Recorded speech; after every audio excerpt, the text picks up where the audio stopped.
Hello，大家好，我係毛毛啊。今日帶大家去一間好少人知道嘅餐廳啦，又係一間我私尋咗好耐嘅餐廳啊。Go Go！呢度呢係廣州地鐵6號線北京路站 A1 出口。咁我哋背後嘅呢一條呢，就係北京路步行街啦。北京路周邊嘅小食同埋餐廳呢，我哋都介紹過啦。咁我哋今次呢係會沿住呢個方向行噶，因為呢邊呢係旅遊熱門景點啊，所以我就唯有介紹多啲餐廳，等大家可以揀最啱自己口味嘅啦。依家地鐵站一出嚟呢，正前方係有一個集市喎，賣嘅呢就係啲衫啊、褲啊、鞋襪啊、袋啊咁樣嘅，冇咩特色咯，都係啲比較行嘅嘢啊，比較常見嘅。其實呢一邊呢，以往呢係比較冷清嘅，咁後期呢，因為起咗同慶坊，就稍為開始比較熱鬧啦。再加上呢，天河城廣場呢喺呢邊開咗2個區啊。所以人流量咧就比以前大咗好多啦，好多舊嘅樓啊俾人徵咗，重新起過啊，咁啊樣咧同以前都唔一樣噶啦。好似行到嚟呢度啊，係一個十字路口啊，右邊呢就係太平沙牌坊嘅位置啦。咁啊牌坊就已經拆咗噶啦，詳細影片呢我哋都拍攝過噶啦。喺太平沙嘅呢個十字路口，我哋過馬路之後呢，就沿住呢個方向行。其實過咗馬路之後呢，可以睇睇右邊啦，比較新嘅嗰個呢就係同慶坊嘅範圍啦。咁裡面呢係有好多餐廳嘢食㗎。咁我哋唔好睇對面，不如睇翻呢邊近近地嘅呢邊呢就比較有生活氣息啦。不過呢度呢，因為人流量唔係好大啊，所以就好多都冇開鋪或者係照做翻居民樓。呢邊啲樓嘅租金呢係1800蚊到2500蚊到嘅咋，唔算貴。北京路呢頭呢都算係成日比較高嘅租屋嘅地方啦。龍江豬腳飯啦，仲有啲按摩店添啊！咁行到呢邊呢，基本上聽到嘅都係粵語㗎啦，因為左邊呢條路呢真係生活氣息比較重啊，好少遊客會行過嚟㗎。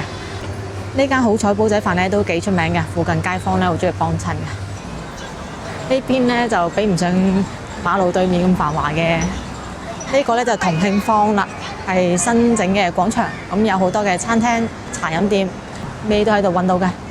嗱，呢間飯樓呢，我哋係詳細拍攝過嘅，有興趣嘅可以睇睇呢期影片喎。佢嘅點心呢，確實係手工製嘅，雖然比較考驗技巧嘅點心呢，就出品麻麻，但係追求食材質量嗰啲呢，就做得唔錯啦。咁依家呢，就冇咗代金券，價格比較貴，但係都係人山人海，好受歡迎嘅一間茶樓嚟㗎。咁我哋呢，又繼續沿住呢條路行啦。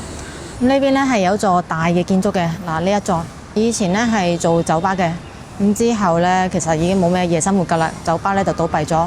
酒吧之前呢，呢度就係南關大戲院啦。咁依家呢，就開咗門，搬緊嘢入去喎。沿住呢個方向行啦，一直行到盡頭啊，其實係去到元江邊嘅。嗱，咁一直行到呢條斑馬線呢度呢，我哋就唔過馬路嘅。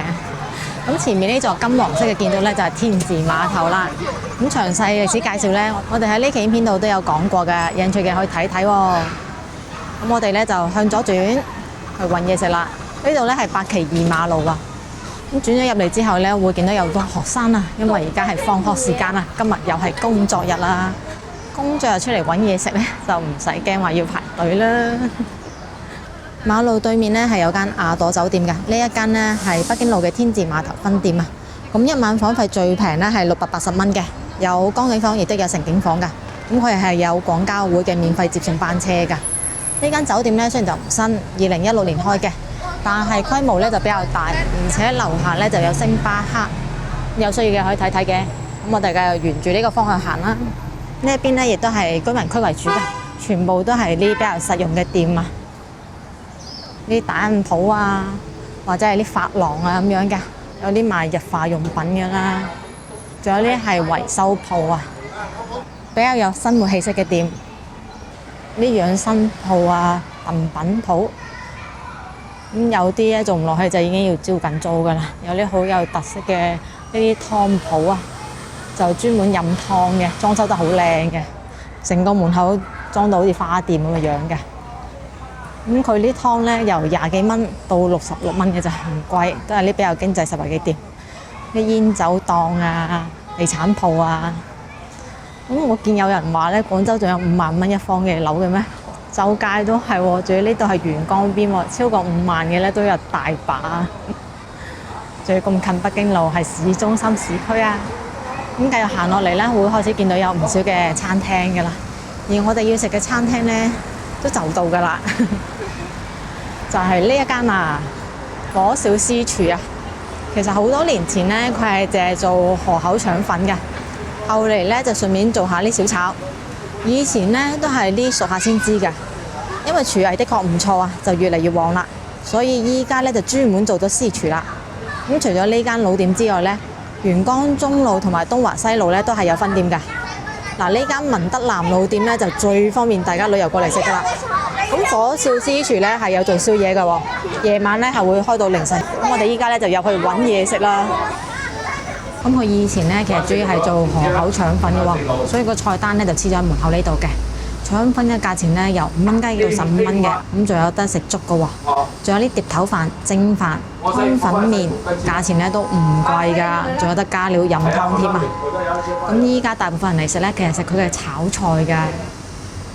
咁呢間店咧係非常之細嘅，行咗入嚟一眼睇晒啊，就嗰4張台啊，咁係開下晝嘅5點鐘嘅。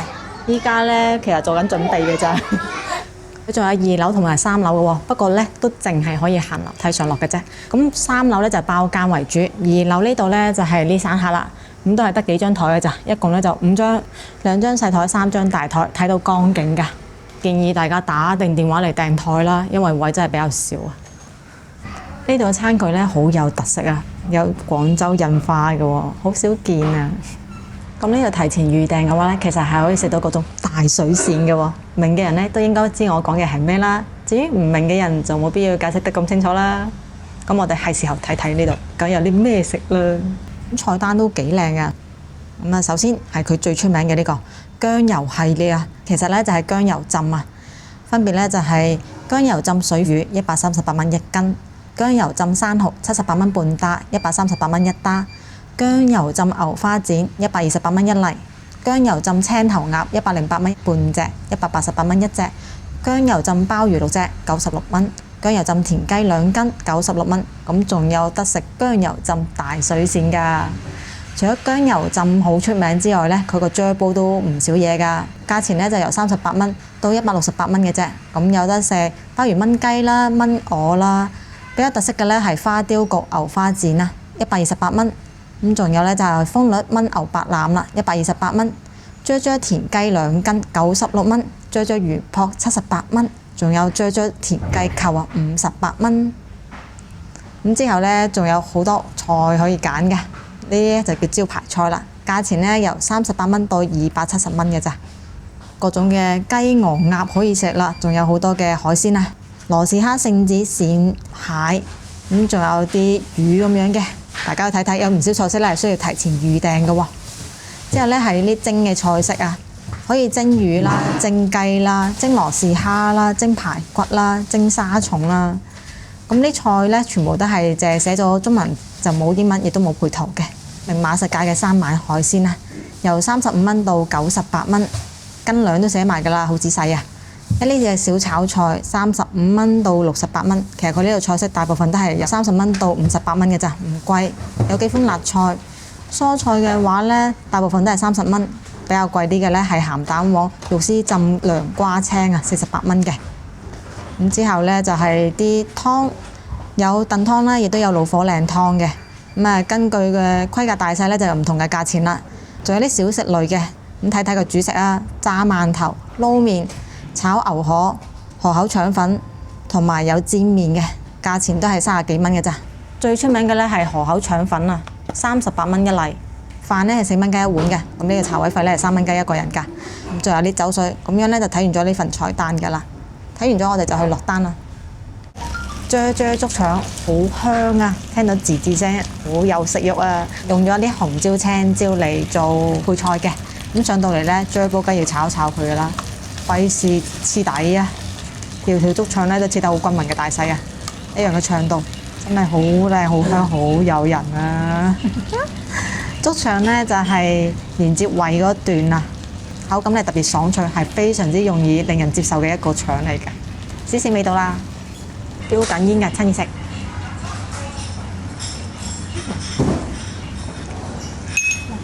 熱辣辣好正啊！真係好爽脆，一啲異味都冇。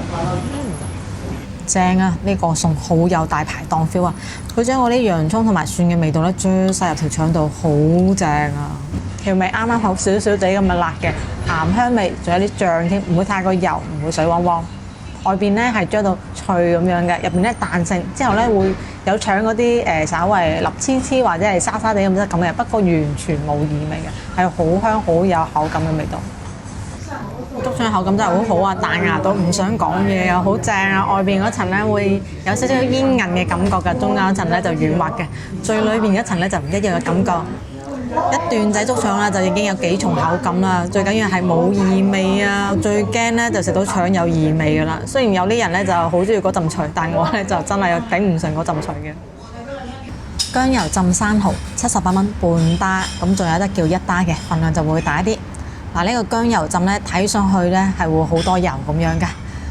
佢用嘅咧唔係話滾油啊，係嗰啲低溫油啊，80到100度左右㗎咋。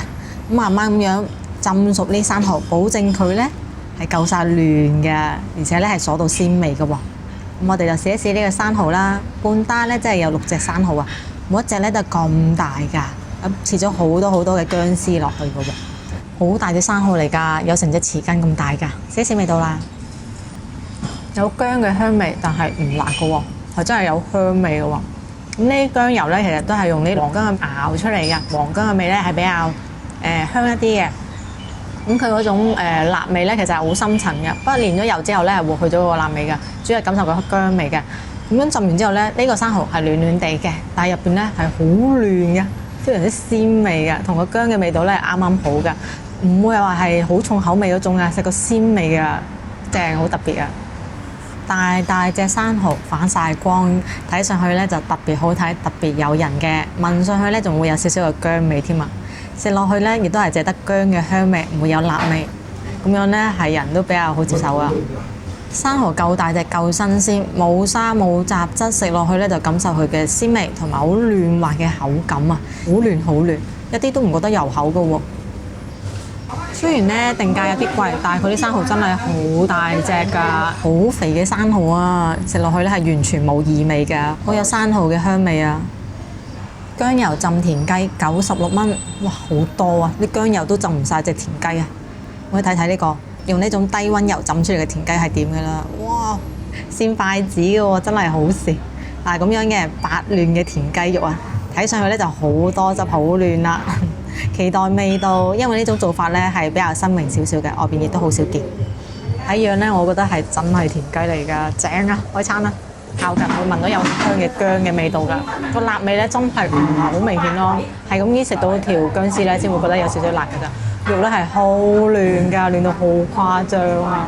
好耐都未試過咁正嘅田雞啦〜流啊！而且食落去真係一啲都唔覺得油膩，冇油膩感㗎，好清爽㗎，就感受個嫩同埋個鮮，正喎。嗱，睇上去咧，佢會覺得係一道調味比較重手嘅菜，其實食落去咧唔係，真係好清爽啊，非常之鮮啊，嫩啊，好本色本味啊！佢味道咧好鮮啊，比生蠔仲要鮮啊，真係好鮮嘅田雞肉啊！隻腳咁大咧，呢一隻就真係大田雞啦。大隻田雞好肉，熟得啱啱好，就會感受到田雞肉嘅細嫩啦。嫩到咩程度呢？就好似蟹肉咁樣，有嗰種好細微嘅纖維感㗎，好似啲毛絨絲咁樣㗎，一梳梳好正㗎，味道係一流嘅，口感都係一流㗎。好耐都未食過咁正嘅田雞啦，懷念啊！佢油浸呢，仲放咗少少胡椒嚟調味㗎，所以食落去呢會有啲咁多嘅胡椒味㗎，咁啊令到個味道更加過癮㗎。唔單止隻髀有肉嘅，身都好肉㗎。咁呢種用薑油浸嘅呢，其實都係要趁熱食㗎，因為佢嘅油呢，其實係低溫咁樣浸㗎，浸得太耐嘅話，佢就會太過老㗎啦，而且呢會變成凍冰冰啊，就冇咁好食㗎。而家暖地咁樣食呢，就最正㗎啦，真係好香啊，而且好多肉食啊，仲要咁樣令發光呢，會覺得好有食慾，好正嘅。浸得耐咧，好處就係個薑味會更加香濃一啲啊！哇，一啖落去就嗰個香味好正噶，因為我覺得其實薑咧係好食嘅，但係太過辣嗰陣時咧有啲難接受喎。咁佢而家咧真係淨係保留咗薑最精華嗰 part 就係香味啦。咁啊滴咁多嘅薑嘅辣味咧，就可以吊起你嘅食慾之後咧，同呢個田雞嘅鮮味啊係好搭㗎，真係一啲異味都冇，好鮮，一啲都唔腥㗎，仲要啖啖都係肉喎，抵食㗎。嗱，肉嘅口感咧就係爽滑啊，夠嫩啦，但係呢一層膜嘅口感咧就係非常之爽嘅。口感咧係又滑又脆㗎，好正㗎。所以一隻田雞咧係有幾重口感㗎。雖然啲田雞咧就俾油浸住，但係食落去咧一啲都冇油嘅口感㗎，真係覺得好清爽嘅，一啲都唔記得佢係浸喺啲油入邊㗎。田雞真係好嫩啊，睇下肉眼可見嘅嫩啊，有少少粉紅色咁樣嘅，熟得啱啱好嘅，所以口感係好正㗎。好難得食到咁嫩嘅田雞啊，完全熟晒啦，所以咧係唔驚有蟲㗎。不過咧就提醒一下大家，田雞咧就唔可以食超過19隻嘅喎，唔係就會出事㗎啦。羅翔老師咧就話，就算一台人啦一齊食20隻都算數㗎，呢個叫做共同犯罪啊，大家淺嘗就好啦。去到越下邊咧就真係越正啊！嗰個薑味咧越嚟越香啊，嗰個薑嘅少少辣味就越嚟越明顯，但係真係好深沉，好正啊，好香好食㗎。但我話好爽嘅咧就呢一塊啦，好爽好爽，真係好好食㗎。咁依家先6點多啲嘅啫喎，我見佢就話田雞扣已經賣晒㗎啦，所以有啲菜式咧建議真係想試就訂嗰陣時順便訂埋。河口腸粉咁我哋咧係要咗2種細嘅，嗱呢一個咧就係蝦嘅河口腸粉啦，咁啊12蚊嘅啫，而呢一個咧就係肉片嘅啦，9蚊雞，細嘅份量咧都足夠我2個人食飽飽噶啦，大份嗰種咧係拼嚟㗎，係有牛肉、豬肉同埋有豬肝㗎，即係豬潤啊。呢度做嘅腸粉咧係河口腸粉啊，係雲浮嘅河口啊。河口腸粉同廣州嘅廣式腸粉咧就唔一樣嘅。係用純米石磨㗎，米香味咧就會比較濃，落嘅豉油咧都會比廣州嘅腸粉少啲㗎。而廣州嘅廣式腸粉特點咧就係通常都係會落澄麵或者係澱粉嘅，而且咧就會用布嚟拉嘅，咁食落去咧就會更加軟滑。而河口嘅咧就會比較明顯咁見到係會皺埋咁樣㗎，主要咧係感受個米香味嘅。咁我哋試一試呢2份細腸粉啦，好大隻蝦，咁大隻全部都係蝦嚟㗎。哇！真係鮮蝦味，好香蝦味喎，好煎喎，乾淨喎。佢嘅腸咧其實都係比較薄㗎，你睇下透到㗎，而且咧佢有一個好香嘅油嘅味道喺度㗎，佢用嘅油好香好靚啊，成個味咧係好正啊，特別嗰個米醬味真係香到不得了啊，嗰個米嘅味道好濃㗎，蝦咧就好彈牙，好鮮味。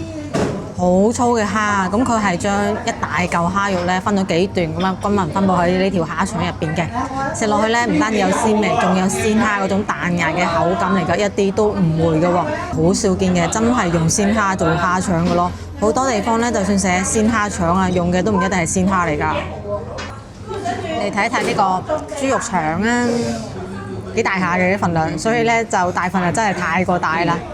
每條腸入邊咧都係包咗餡嘅，仲有少少嘅葱花咁樣嘅。呢試呢個肉片腸啦，有濃郁嘅葱香味，仲有好香嘅肉味啊！咁佢啲豬肉咧就稍為醃過下，所以咧係好滑嘅，一啲都唔攝牙唔老嘅。厚薄適中，唔會太大嚿嘅，而且均勻分佈喺呢條腸入邊啦，啖啖都係咁好味嘅。用嘅材料唔差，做嘅出品咧都好好，抵食啊！呢份腸粉作為主食嘅話，揀佢會比較有特色。佢最出色咧係佢嘅米香味啊，真係好正好純啊！就算冇加燉麵啊、澱粉啊，都可以好輕易咁樣拉開，係真係有技術㗎。呢個米漿係調得好靚㗎，怪唔知佢做腸粉時咧就已經幾出名下啦。估唔到咧，今次食咗一半到啦，已經覺得有啲飽啦。小夥伴咧就提我話晒都係油嚟㗎，所以口感再清爽咧，其實都真係會比較飽啊！建議大家就適量咁樣點啊，唔好似我哋咁。估唔到喎，今次有啲難完成任務啊，但我會盡力㗎，因為真係好好食啊！特別係呢個田雞超正啊！哇，好多人會自帶海鮮過嚟加工㗎喎，真係熟下先知嘅食法喎，我都估唔到啊！喺呢度果然可以食到好多唔同嘅嘢喎，確實私房菜喎夠晒。呢個出品咧真係好正啊！雖然一路覺得好攰好飽，但係又停唔到口喎。仲要咁大隻生蠔喎，真係唔想收手喎，想食晒佢哋，好正啊！每一隻都係咁鮮咁正，冇異味，好新鮮。仲有好嫩嘅汁爆漿嘅生蠔，正啊！